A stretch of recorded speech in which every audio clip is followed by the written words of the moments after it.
I say, look out, that's a bomb you've got there. It's dangerous to play about with those things. Better put it down and inform the police. Not likely. I'm going to take it home as a souvenir. Must be a dud or it had gone off a long time ago. Anyway, I can take things up when I get home.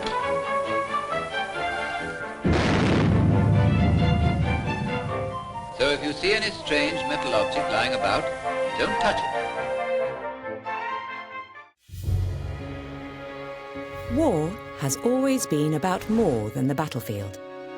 In the great conflict at the heart of the 20th century, the Second World War, those who were not in uniform, whose countries had not been invaded, still found themselves in danger, and their lives totally changed. This is the story of those who lived in the shadow of World War II. The storm gathers. Its shadow envelops mankind. It is the eve of cataclysm. History is being written. Though their countries were at war, for many millions of people there was no sound of the guns, no sight of the marching troops, of an occupying invader. But what there was, for every nation involved in the Second World War, and altering daily life in the most profound ways, was the ever-present threat of enemy action, from the sea or from the sky. What changed the lives of those living in the shadow of the war more than anything else was the effort to stay safe.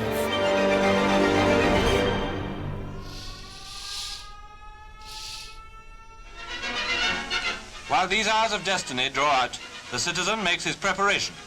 Windows are darkened to render blackouts complete. Anderson shelters are stocked so that there may be nothing to think of at the last moment. The wise man carries buckets for water into his home as protection against the risk of incendiary bombs. First aid kit is assembled and gone over, and gas masks are tested once again to make sure they're in good order.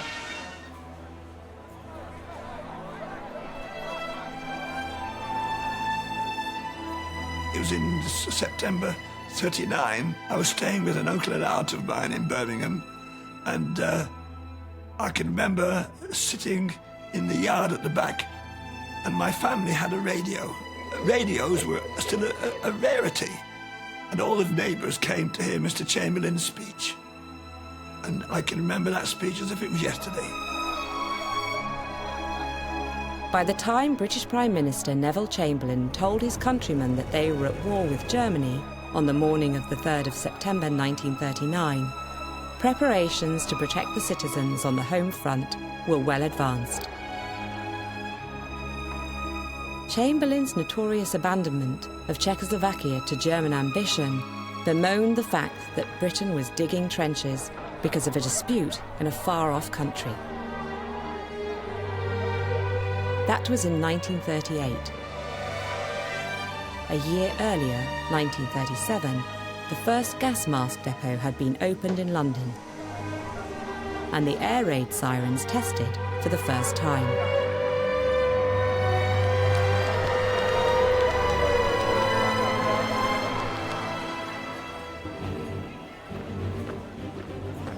Civil Defence Forces, the Home Guard, were formed, part of the preparation to meet an invasion. That you're taking your first pressure and you're going to apply the second pressure by a gentle movement from the first finger. They were not the blundering buffoons that modern comedy has painted them to be. In fact, the Home Guard is clearly becoming a very formidable force. And can they march? Take a look at this march past. Such is the strangeness of human nature that the Home Guard, who are not really required to do much drilling, prove almost as smart as the regulars. Well drilled, if poorly equipped, their ranks were swollen by veterans of the First World War. And in war games devised to train the new recruits, Home Guard units frequently proved to be the better soldiers. The principle at Osterley Park is to turn men into first-class irregulars rather than imitation barrack square soldiers. Surely more schools of this kind are needed. We all want to know the best way of handing out cocktails to unwelcome guests.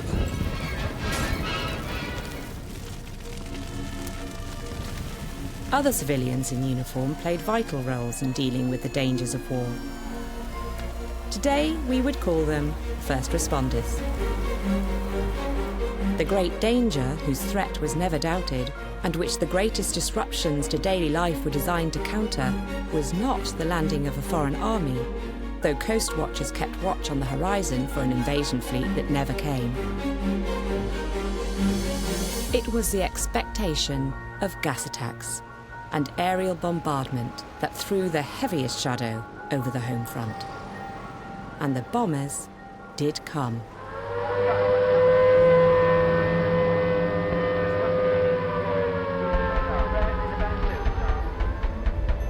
We stood outside the shelter looking at the city burning. But I don't ever remember it being explained to me.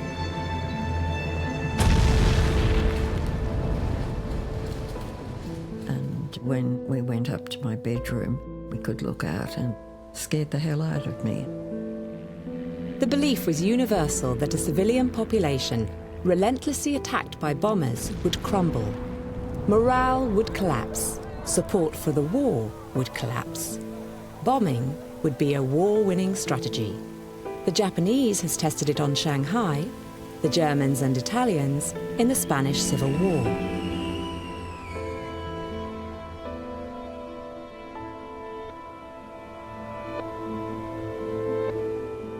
Key writers had understood that. H.G. Wells back in 1908 wrote about airships bombing London, even New York, turning New York into a crimson furnace, with people kind of scurrying and running everywhere.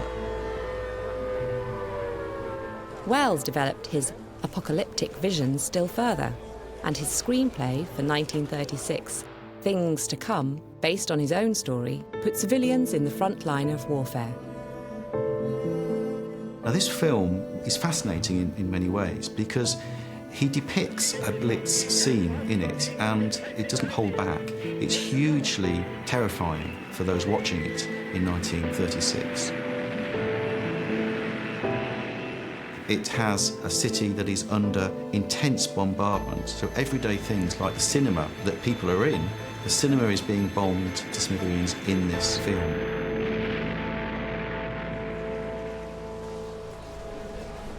Knowing that poison gas had been used by the British in the Middle East and the Italians in Libya and Ethiopia, Wells's vision seemed anything but far-fetched. The latest in uniforms for wedding ceremonies are, of course, decontamination suits. It had to happen, I suppose. Crossed shovels form an arch for this ingenious pair of lovebirds undertaking the first hazard of matrimony. You may think air raid precautions rather a grim subject for lightheartedness, but it's a British characteristic to laugh at trouble. Mr. and Mrs. Clements of Gillingham start married life with a good blowing up and go off to their honeymoon in a gas school omnibus. Gas masks would be issued to everyone, and children were tempted with novelty decorations. I was taken with all my class in my primary school, my first school I should say, to a place where we were all fitted out with gas masks. Notices appeared urging men, women and children to attend at certain addresses to have gas masks fitted.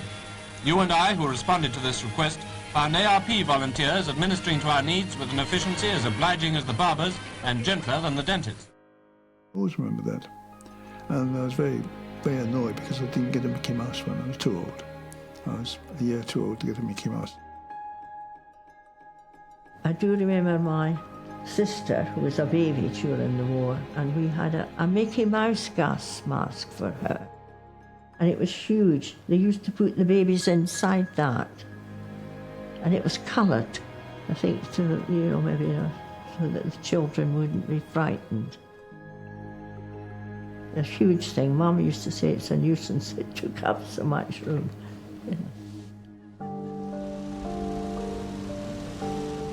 When war came, the life of cities everywhere was at once changed. There were blackouts and air raid drills, gas masks and sandbags virtually from the Atlantic to the Caucasus.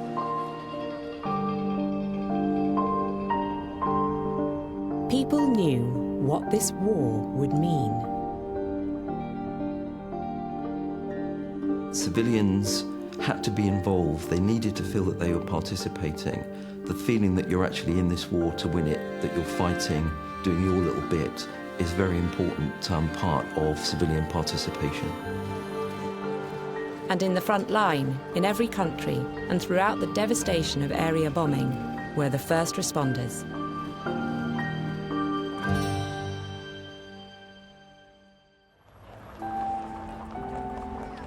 Well, I was call-up age. I volunteered as an ambulance driver. It was a very demanding job, and you had to report on every siren. You got into the habit of getting dressed before the alarms had finished, and you had to walk down to the depot to get hold of the ambulances and get your orders. So that was usually the early hours of the morning. So it was a fairly demanding situation. The police, the ambulance services, and perhaps above all, the fire brigades in countless cities that came under bomber attack performed heroically, sticking to their tasks as their cities went up in flames around them. London. Mr. Attlee, Lord Privy Seal, has just inspected all sections of the capital's fire services. He visited their headquarters, meeting many of the personnel, and on the banks of the Serpentine, firefighters put on a special show for his benefit. 200 pumps were in action.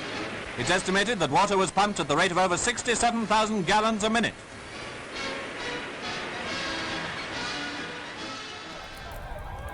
If living in the shadow of war meant changes to habit and some inconvenience, for the firefighters of the great cities, it meant much more. It meant a daily battle, month after month, against stupendous odds. As war approached, auxiliary firefighters were recruited. In London, 28,000 joined to support the 2,500 regular officers and men. And when the Blitz fell on the city and it endured 57 continuous nights of bombing, many of those climbing the ladders were fighting fires for the first time. It is not enough that the civil defense services should work like heroes and heroines. It is not enough to praise ambulance, rescue and firefighting services. There are thousands of people who have not as yet been blitzed. And if there are any who feel that they can add something to the national effort, let them reflect on these pictures. In London alone, more than 300 firefighters were killed.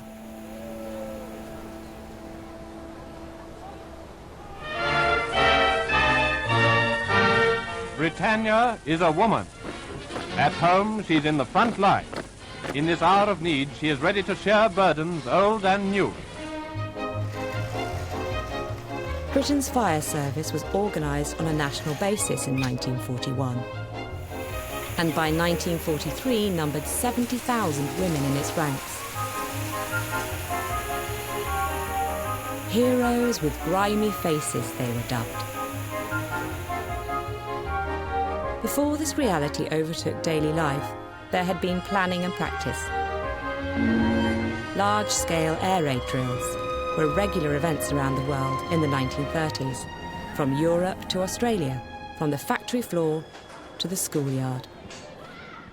At times, ARP training seems to be making only slow headway, but take a look at this. Employees of a radio factory at Southend show how evacuation can be carried out efficiently and smoothly at short notice. 2,000 of them file out into the shelters which have been constructed by the company in 5 acres of adjacent ground. Each member of the staff knows his or her allotted entrance and place, and within 7 minutes the whole evacuation is completed. Darts lend just that British touch to a grim rehearsal. Paris started rehearsing blackouts and practicing air raid and gas attack drills in 1936. A year later than Paris, the Germans carried out their first rehearsals in Berlin in 1937. How amazingly efficient Germany is with her anti-air raid precautions. Sirens sound the alarm in Berlin for the first rehearsal, and within a few moments the streets are cleared, everybody flocking to the famous system of underground shelters. Then realistic war is let loose overhead, 7,000 air raid shelters for 4 million people. Think of it. Everything is staged with realistic effect, whilst we ourselves display our usual apathy, merely hoping for the best. If most people were expected to put on their masks, turn off their lights, and go down to the shelters, others were trained to put on their tin hats and boiler suits and go out and about in the name of public safety. Volunteer civilian forces were assembled to protect homes and communities from the hazards of war and risk posed by forgetting that there was a war on. Volunteers are coming forward, equipment is being provided, and Britain is at last awakening to the drastic need for air raid preparedness. At the start of the war in Britain, the civilian organisation responsible for helping the community in the event of an aerial bombardment or gas attack was Air Raid Precautions, or ARP, the civilian front line. And air raid wardens, drawn from the ranks as diverse as can be imagined. From teenage girls to old soldiers, were its most visible and valuable troops.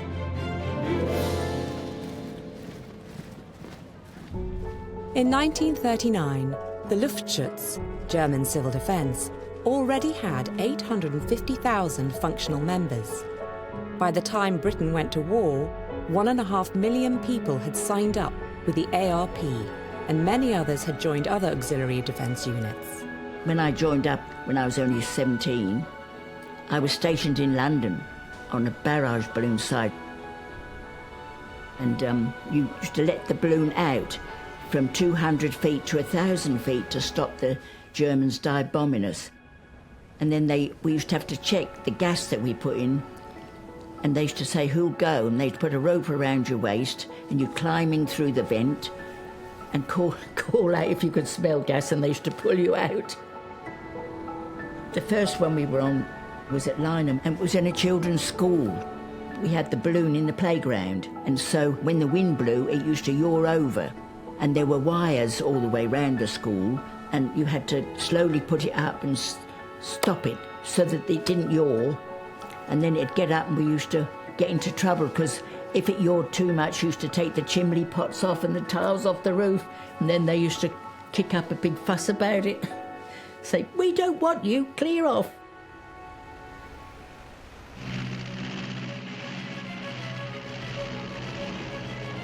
It was generally believed, including by the defence experts, that Germany would try to deliver a knockout blow as soon as Britain declared war.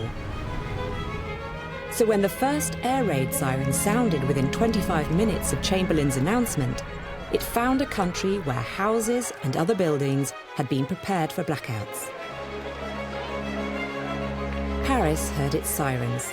They had been regularly tested for several years and still are, 2 days after the declaration. Like the sirens of London, it proved to be a false alarm.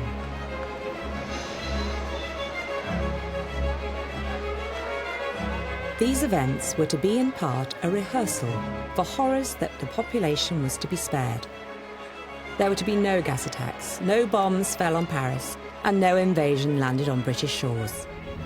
But bombs fell on British and German cities, where the people for several years lived very different lives. We lived in the city centre, and we often used to get the air raid alarms because the aircraft used to come over Bath to get to Bristol. And so although the sirens used to go and the air alarm, very rarely did we take cover. And on the day in question when the Blitz on Bath started, the air raid alarm went at about, if I remember, about 11 o'clock. And my father and I got up and walked out into the street. And one of the things we saw was up in the hills above the city, the aircraft flares dropping over the city. And that's when my dad realised that we were going to be the target, which we were.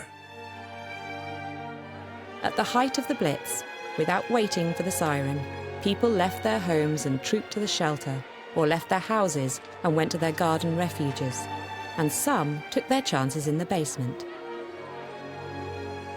It's one of those strange things in Bath. You have a basement apartment here, but your garden is 2 floors down. And so we weren't worried. And after the first all clear, I went up to go to see what damage had been caused. And that's when I met one of my school friends who came riding by on his bicycle with a steel helmet and a gas mask. And he was a messenger boy.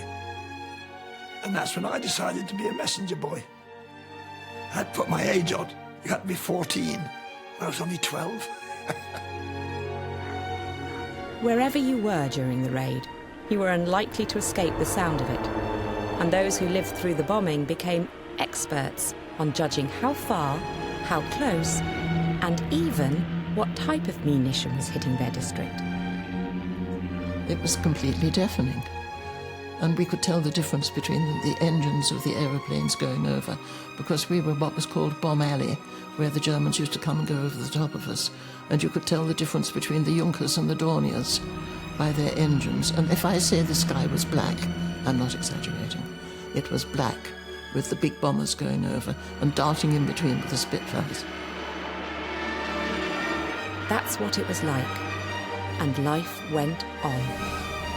Wherever civilian populations came under attack, life went on. It didn't go on unchanged, of course. Adjustments were made. But it went on. And one time we were coming back and there was a Messerschmitt or a fighter, German fighter, and we had to lie in the gutter until he went past. And John went underneath, I went next, and Mummy was on top until he went away. This was how it was. You didn't think anything of it. Going out in pitch-black nights was hazardous. Vehicles had their lights masked, and wardens could issue fines to households letting out light, to cars not fitted with a headlight shield, or even to people not shielding a hand torch in the street. The houses had all blinds and shutters and different things because you couldn't show any lights. The street lighting went out altogether or very dim, and the buses had to dim all their lights. Ignorance of the regulations was no excuse, because information and propaganda sections everywhere made sure to educate the population about the rules and restrictions.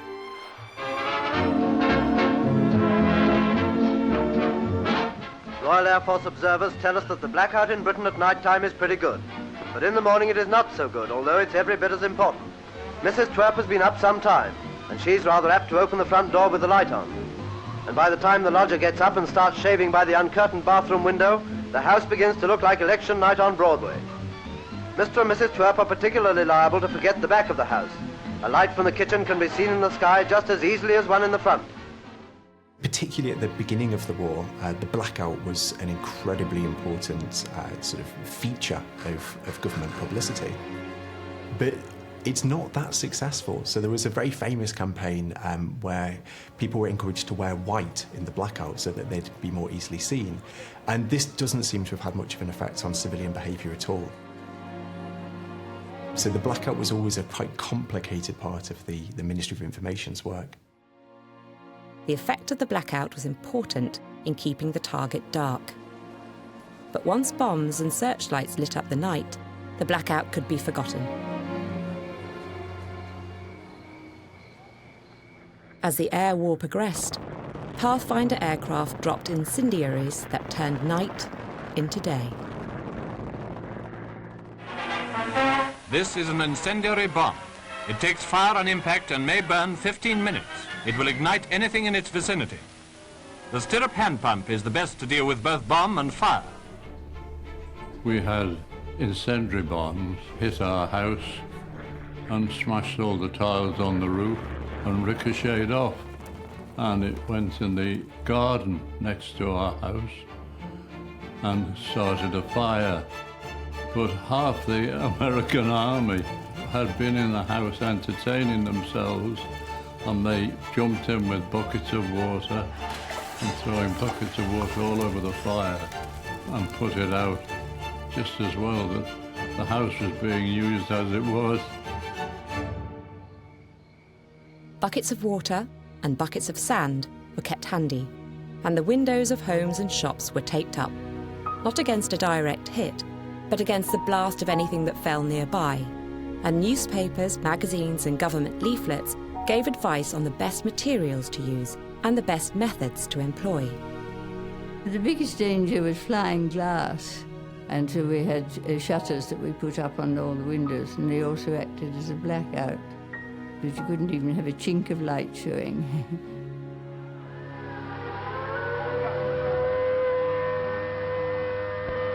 While such measures might reduce damage, they could not save a building from being flattened by a direct hit. So in every city under attack, the safe place was the shelter. And shelters came in many shapes and guises. And now let's see what protection the pepper pot type of shelter affords. 40 tons of good Birmingham wall went into that spectacle, and the bulletproof, splinter-proof, shock-proof shelters have stood the test. In London, there was an obvious underground candidate for shelters. And the nightly trek down onto the platform of the local underground train station, the Tube, became an enduring memory for many Londoners. They were never comfortable, safe enough, but able to hear the raid, and wonder whether their house was hit, and to wonder whether that might mean the end of the beloved family pet. Pets were not allowed in the shelters, and pet lovers had their dogs and cats killed by the thousands, rather than leave them to face the nightmare of the air raid on their own.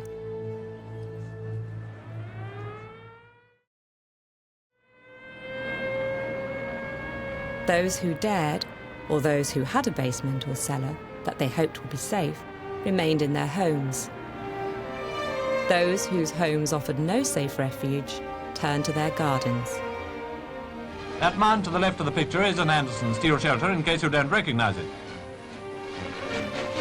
Now clear the stage and... The house is demolished, but what about the shelter? Intact, say the experts, proving that it's splinter-proof and blast-proof. So you can all erect the Anderson steel shelters in your gardens with the confidence of this test at Shoebury-Ness behind you. Everyone with the space in their backyard was encouraged to build a shelter. And the most common design was the Anderson shelter, which the government provided free to all households who earned less than £250 a year. And those with a higher income were charged £7. We had an Anderson shelter, and my dad had fixed it up very comfortably. We had cooking facilities and always a good supply of clean water. And that, only thing is, it didn't have a dunny. Made from 6 curved sheets bolted together at the top, with corrugated steel plates at either end, and measuring 1.95 metres by 1.35 metres, the shelter, half buried in the ground, with earth heaped on top, could accommodate 6 people, and people were strongly encouraged to use them. It really started getting down to the nitty-gritty, you know, where we started bombing. We used to come home from work, and we'd lucky to snatch a bit of tea. Then we'd go down the Anderson shelter from anything to about 5, 6 o'clock at night, and you wouldn't come out till 7 o'clock next morning till the raid had finished and the all clear had gone. The lucky people these days are those who possess Anderson steel shelters. Make use of them and don't leave them until you really know it's all clear.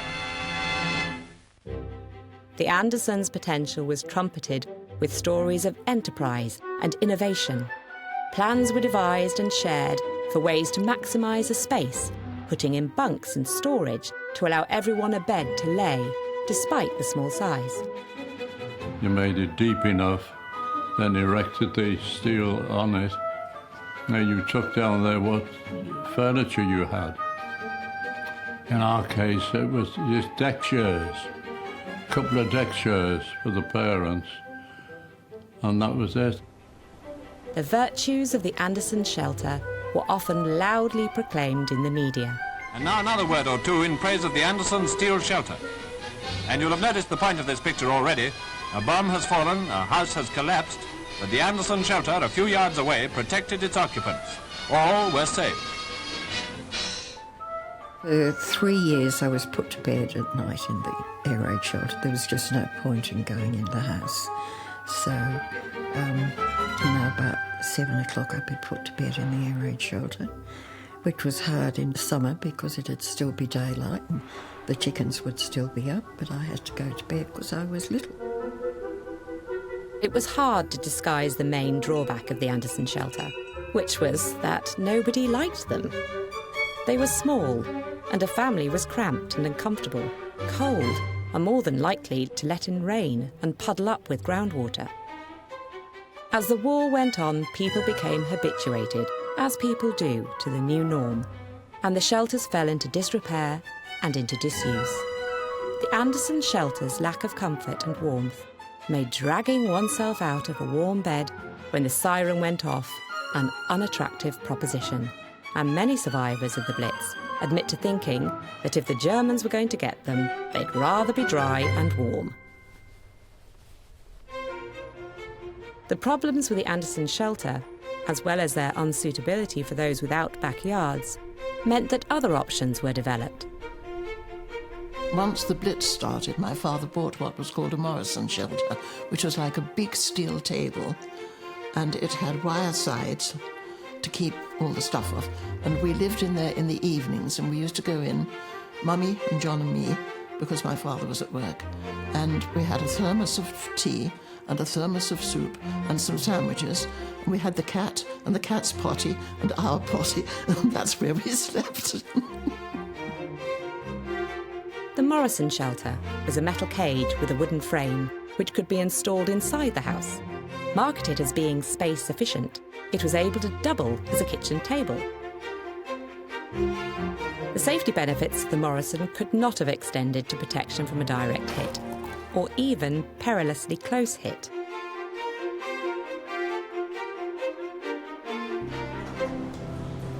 It was in the companionable environment of communal shelters and the many types of public shelters, trench and street, cellar and crypt, that the legends of sing-songs and cheeky banter, indomitable spirit, and wartime romances flourished. Basement shelters were often below significant buildings. Hotels were a popular option. In Germany, uniquely, they built high-rise shelters, the Hochbunkers and Winkelturm, where space was scarce. In Britain, deep basement shelters were most popular, and the ones frequently associated with the community of strangers muddling through together are the station platforms of the London Underground. Most were basic spaces, but they were favoured because they were dry and safe. Everything possible has been done to make them really comfortable. There are canteens to keep the shelterers supplied with hot drinks and light refreshments. Sick bays are provided as well, and there's always a doctor in attendance to deal with minor complaints or casualties. Lighting and air conditioning are of special importance, and all installations are handled from a central control. Tube stations had initially been ruled out as shelters because of safety concerns over trains passing through spaces with crowds of people sleeping in them. But as the Blitz progressed, people ignored the prohibition and authorities eased it, and tube stations became the most popular shelters. At the height of the Blitz, almost 180,000 people were spending every night on a station platform. That part of living in the shadow of war is remembered and remade in drama and story as an innocence of dart games, dancing to gramophone records, drinking beer, brewing tea, playing cards. And sometimes it was like that. But the night-long knees up wasn't the usual experience. The night was spent wondering what sights would greet you when you walked back up into the daylight after the all clear. And none of the places used to shelter large numbers of people were fit for purpose. They had no bathrooms and were usually overcrowded. Leaflets were produced by the Ministry of Home Security titled, "When you go to the shelter, what you should know, what you should do." Above the tunnels, air raid wardens enforced the blackout. Below ground, shelter wardens enforced a set of rules designed to ensure that everyone stayed healthy. And to the extent that such a thing is possible, avoid getting on each other's nerves. Inside, it's noisy. You're supposed to be quiet, but they were noisy. We had the big things on the door, big blankets dropped down, keep out any light or noise.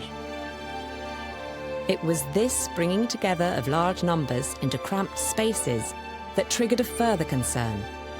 A concern famously remembered in the official slogan, "Loose lips sink ships."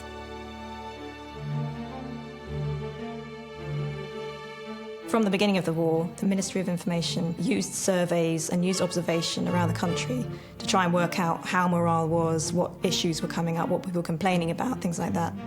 And they did worry that careless talk, scaremongering, talking about defeat, that kind of thing was happening.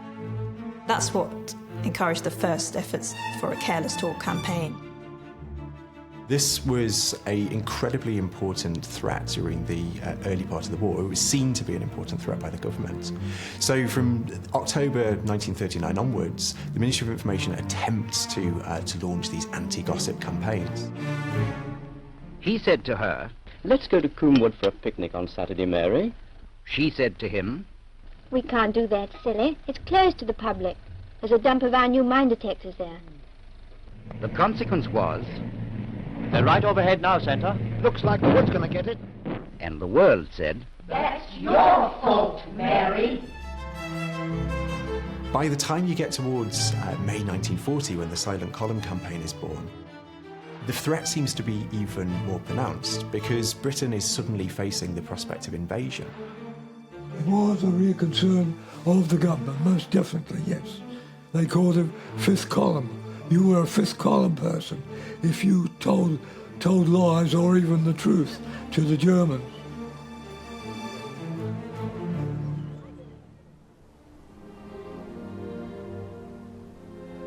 So far, the Blitz on London is a failure, reported American journalist Ernie Pyle. London is no more knocked out than a man who smashes a finger is dead. All the world that is still free marvels at the composure and fortitude with which the citizens of London are facing and surmounting the great ordeal to which they are subjected, the end of which, or the severity of which, cannot yet be foreseen. Air raids and mass bombings were intended to degrade and demoralise civilian populations, and that did not happen. The British population, broadly speaking, did remain defiant and stoical and even humorous in those circumstances. Life carried on very much so. For many nights after the bombing, people went out into the country to sleep in case the raiders came back. But after a couple of weeks, of course, it was realised that they weren't, and that sort of faded into obscurity. What did not, perhaps, fade was the feeling of loss and sadness belonging to the parents sheltering without their children. On Friday, September the 1st, 2 days before war was declared, Britain evacuated children from the great cities to what it hoped would be the safety of the countryside. And the government want to persuade more parents to send their children into safer districts. A registration form has been distributed to all parents, and it should be filled up now. The children will be well cared for by friends in the reception areas. There was an official evacuation scheme in September 1939, and this had a huge amount of publicity surrounding it. Most of this had been planned before the war, though, so it was the responsibility of the Ministry of Health, working with voluntary organisations like the Women's Voluntary Service. This had already happened in the First World War. Most people had remembered that time and automatically thought that evacuation was the right thing to do.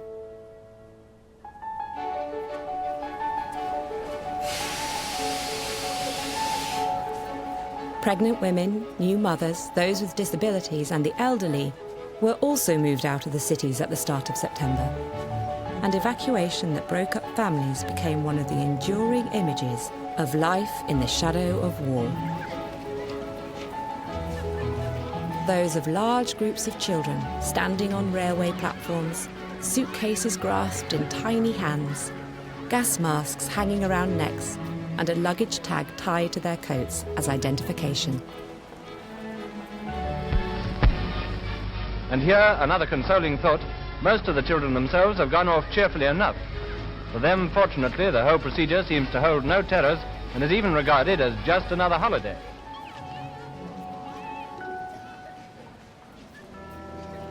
The initial phase of evacuation, getting the children packed and ready, went smoothly because everyone bought that it was for their own good. The task proved tricky once the more than 1 million children made it to the stations and it was time to get them on trains. Some children failed to arrive at the meeting places, possibly because of their flat-out refusal to leave or a reluctance of the parents to let them go once the day arrived. This caused problems with numbers and the finely tuned timetables essential for the movement of so many people. The efficiency with which these schemes of evacuation have been planned and executed is a consoling thought and a matter of congratulation to the organizers. The trains and buses needed to leave on time, or it would all fall apart. So children were marched onto any train that was waiting, and they didn't all end up where they were meant to. Once on the trains, the children were packed into overcrowded carriages that carried them out of the city. Many from poor homes, leaving the city for the first time. Some got motion sickness. Others were confused and upset by the time they got off the train. We went to a little Georgian town in Berkshire called Hungerford, and we lived in a house which was in the main street of the town, and the shop was a dry salters, which meant they sold kerosene and salt and things like that. And there was Mummy and John and me, and there was Mr. and Mrs. Glover who owned the house, and they had what they called Edward's desiccated soup, which was a little square like that, which was meant to do soup for 4 people. Well, she made it do soup for 8 people, and from that day to this, I don't like consommé. Within days of the outbreak, the French government had evacuated 30,000 children, more than 85% of the school population, out of Paris. And the British government had organised for nearly 1.5 million children to farewell their parents at train and bus stations and other rallying points. Efforts were made to keep siblings together, but in the inevitable confusion and rush, that often failed, and very young children, used to the crowded life of a poor inner-city home, were strangers in a completely alien environment, some completely alone, and some lucky ones evacuated along with family members. It seems extraordinary now, but I just think of my poor mother and all the other mothers, you know. I mean, we were evacuated together because my mother wouldn't let us go to be officially evacuated, and so we went as a family. But just imagine when you sent your little kids off on the train, you didn't know where they were going. They could go to nice people or nasty people. We were lucky. We only had Mrs. Glover and her Edward's desiccated soup. Evacuation brought about the mixed blessings of unprecedented social mixing. Town met country. Middle class met lower class. Poverty met comfort.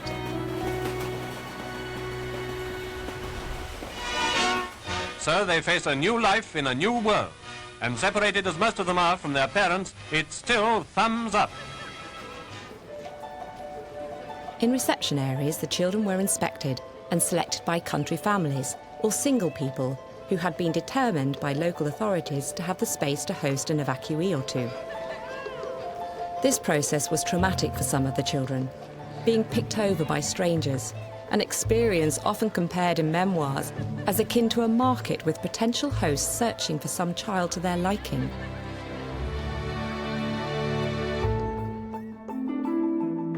Once chosen, a new set of challenges and unknowns met the evacuees.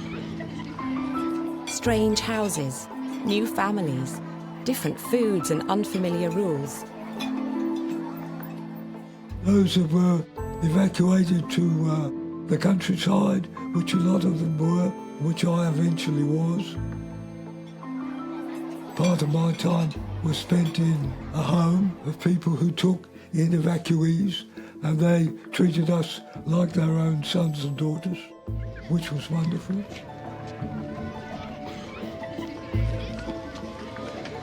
And I found the son of the family was very friendly with me, and I used to go around with him and play with him and learn to ride a bike and all that sort of thing that I needed to know as a young boy. I was very, very thankful. But I suppose I had a relief from being in London and the bombing and all the rest of it. It was a terrible life there. The air raid season is now upon us, and the folly of keeping children in a big city likely to be blitzed hardly needs stressing. The stories at the time captured optimism and adventure. Perhaps they reflected the experience of many. Perhaps they hoped to encourage those who were less happy. Enid Blyton's adventuring quintet, the Famous Five, with their jolly rural adventures, made their first appearance in 1942. And the book, The Magic Bedknob, that would find fame 30 years later as Disney's Bedknobs and Broomsticks, came out in 1943.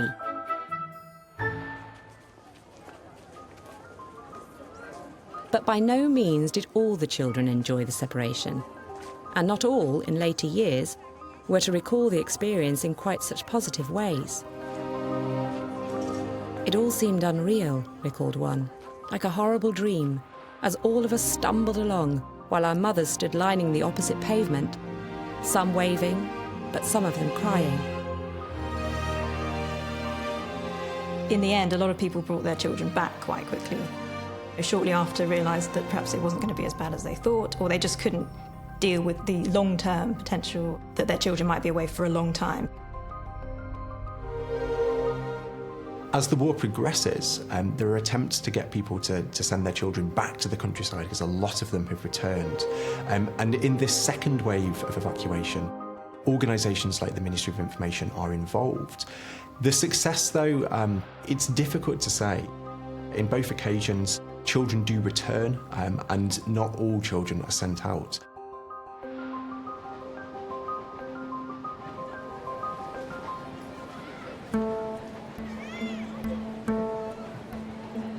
It may seem to us now, with a much better understanding of the effects of separation, to have been an insensitive act. But the step to relocate an estimated 1/4 to 1/3 of the population was not taken lightly. Nor was its possible pain overlooked. Perhaps what surprises us in the public pronouncements was the feeling that, because they were children, it was not possible to explain to them what was happening. How is it possible for them to understand that the routine of their daily lives has been shattered by one man hundreds of miles away in a country they have never seen? It is indeed a strange experience for these thousands of children, as well as a great responsibility for those who will be caring for them during these dark days. Such meetings must, inevitably, include some collisions, and there were inevitable problems.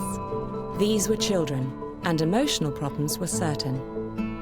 Many of these host adults were very firmly set in their ways, and in the world of the war years, knew far less about the life in other parts of the country than might their equivalents today.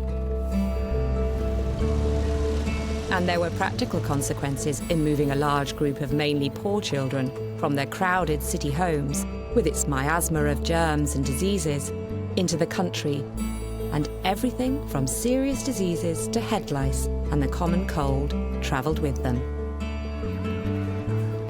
Those who stuck out the war in the country took memories rather than sicknesses back with them. And they found the cities that they had left to be changed, but not the people.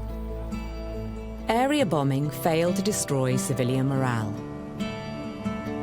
But the belief that destruction from the air could defeat a country persisted.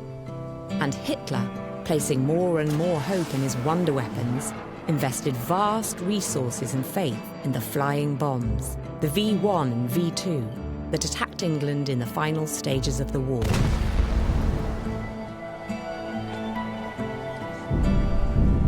I was a messenger boy come office boy, and I ran across London with messages and the company's bits and pieces of whatever information they wanted to send to other different branches. And so I was running across London for the last year of the war, dodging the bombs, and well, that was my life during the war.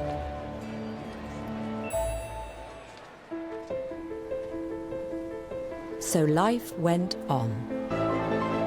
Not the same as life in times of peace, but a sort of normal life, fueled by the will to keep going. Bombs separated children from their parents and forced civilians into shelters. The shadow of war tested resilience and morale. And people everywhere responded with a dogged, pragmatic determination until the shadow was lifted.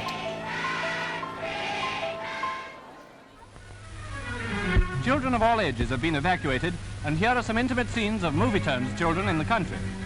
The punctilious regard which these little mites have shown for their hostess's property is touching in the extreme. Food. These healthy youngsters are punctual to a fault at mealtimes.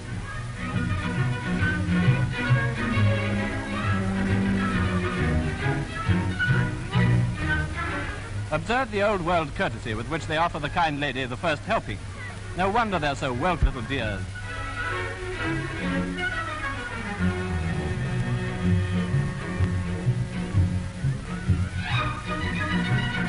And even when things go wrong a bit, not a vulgar word nor a rude action, just a quiet, efficient demonstration that the youth of Britain is prepared for all emergencies.